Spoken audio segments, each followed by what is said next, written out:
কথিত সাবেক প্রধানমন্ত্রী শেখ হাসিনার রাজনৈতিক উপদেষ্টা এইচ.টি. ইমামের ছেলে তানভীর ইমামের সাবেক শ্বশুরবাড়ির বাসায় লুটপাট করেছে একদল ছাত্র জনতা। গুলশানের বাসায় বিপুল পরিমাণ অবৈধ টাকা উদ্ধারের অভিযোগ তুলে রাত 11টার দিকে গুলশান 2-এর 81 নম্বর সড়কের কনকর্ড কটেজের দিকে মিছিল নিয়ে যায়। মুহূর্তেই বাড়ির প্রধান ফটক ভেঙে প্রবেশ করেন তারা।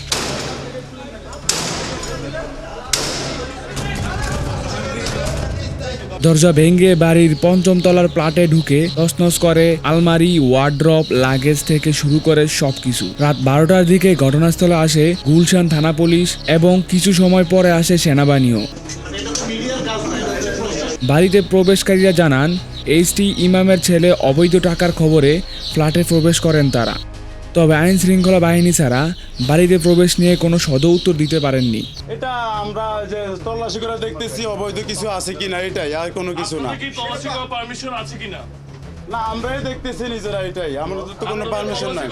আমি এইখানে রানিং এর উপরে ছিলাম, আমার এই যে বাইক আছে, আমি বাইক নিয়ে তাদের পিছে পিছে মানে হঠাৎ দেখতেছি এই যে হট্টগোল, তো আমি আবার পিছে পিছে আসছি। 2-4টা বিবি থাকে, এগুলো নিয়ে প্যারা নিয়েন না আপনারা। না, আমরা প্যারা নিচ্ছি না। ঠিক আছে, আমরা যা করার আমরা করছি, আপনারা যা করার। বাড়ির গৃহকর্মীরা জানান, তানভীর ইমামের সাথে প্রায় 2 যুগ আগেই বিবাহ বিচ্ছেদ হয়েছে বাসার মালিকের মেয়ের। বাড়ির মালিক বর্তমানে বিদেশে থাকেন।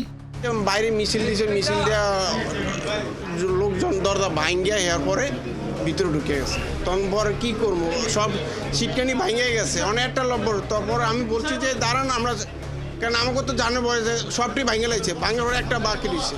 পরে আমি খুলে দিছি, কারণ খুলে একজন বাড়ি দিচ্ছে, তাই এটা খোলে ইয়া করেন না কেন।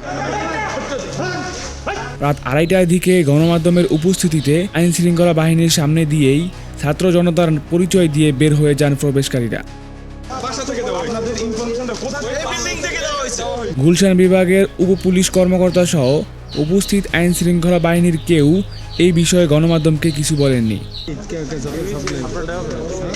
Mine Islam Pavel, news triple I, Dhaka.